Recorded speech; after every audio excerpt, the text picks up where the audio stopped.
ඔබට ඒ කාන්තී සුගතිය උපදින්න උපකාර වෙන කාරණා කීපයක් තියෙනවා. පළවෙනි දේ තමයි සද්ධාව. ඔබ නිතර බුදුගුණ සිහි කරනවන, ඔබ නිතර ධර්මී ගුණ සිහි කරනවන, ඔබ නිතර ආරි මහා ශ්‍රාවකයන්ව සංඝයාව ගුණ වශයෙන් සිහි කරනවන, ඔබේ හිතේ තුනුරුවන් ගැන අප්‍රමාණ සද්ධාවක් උපදිනවා. එහෙම සද්ධාව ඉන්ද්‍රයක් හැටියට, බලධර්මයක් හැටියට, සේක බලයක් හැටියට දියුණු කරගත්ත කෙනා, ඒ කෙනා කවදක් කොතන කොයි මොහොතේ මැරුණත් ඒ සද්ධාවම බලවත් වෙලා ඔහු මරණින් මත්තේ සුගතිගාමී වෙනවා. පිංහතුනි, දවසක් දෙවිවරු පිරිසක් දිවිය ලෝකෙ සතුටු එමින් ප්‍රීති ගෝසා කරනවා. දෙවිවරු බුදු කෙනෙක් පහළ වෙනකොට බුදුන් සරණ යන අය නිසා දිවිය පිරිස වැඩි වෙනවා කියලා දෙවියන් ප්‍රීති ගෝසා කරනවා.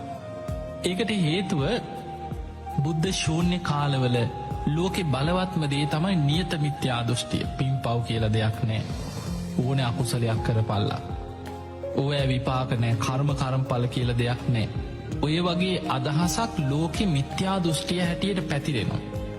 ඒ මිත්‍යා දෘෂ්ටිය පිහිටන කාලේ, බලවත් වෙන කාලේ ලෝකෙ බොහෝ පිරිස අකුසල්වලට ලැජ්ජාව බය නැති වෙනවා. ඒ නිසා බොහෝ අකුසල් කරලා, පව්කං කරලා, මිත්‍යා දෘෂ්ටියේ යුතුව කටයුතු කරලා බොහෝ පිරිස මරණින් මත්තේ අපාගාමී වෙනවා.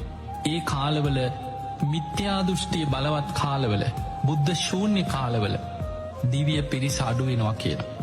හැබැයි බුදුවරු පහළ වෙනකොට මිනිස්සු සද්ධාව ඇති කරගන්නවා, සිල් ගුණ දහම් රකින්නවා, දන් දෙනවා, පින් කරනවා, කර්මපල විශ්වාසය ඇති කරගන්නවා, මෙලෝ පරලෝ පිළිගන්නවා, පාපයට බය ලැජ්ජාව ඇති වෙනවා.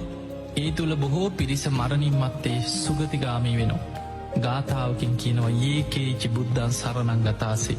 ස්වාමීනී භාග්‍යතුන් වහන්සේ යමෙක් බුදුන් සරණ ගියොත් අවබෝධේ නතිය ගමිස්සන්ති අපායන්, ඒ අයනං අපායවල්ලෝට වැටෙන්නෑ කිවා. පහාය මානුසන් දේහම්, මානුසංකැනීම මනුස්ස දේහය, මිනිස් කය, මිනිස් ශරීරය අතහැරියට පස්සේ දීව කායා පරිපුරෙ සතියයි කාන්තින් සුගතියනවා. එතන පෙන්නන්නේ දිවිය පිරිස වැඩි වෙනවා කියන බුදුන් සරණ යන අය නිසා. එතකොට අපිට පේනවා සුගතියක යන්නත් බලවත්මදේ තමයි තුනුරුවන් ගැන සද්ධාව තියෙන්න ඕන. ඔබ කවද කොතන කොයි මොහොතේ මැරුණත්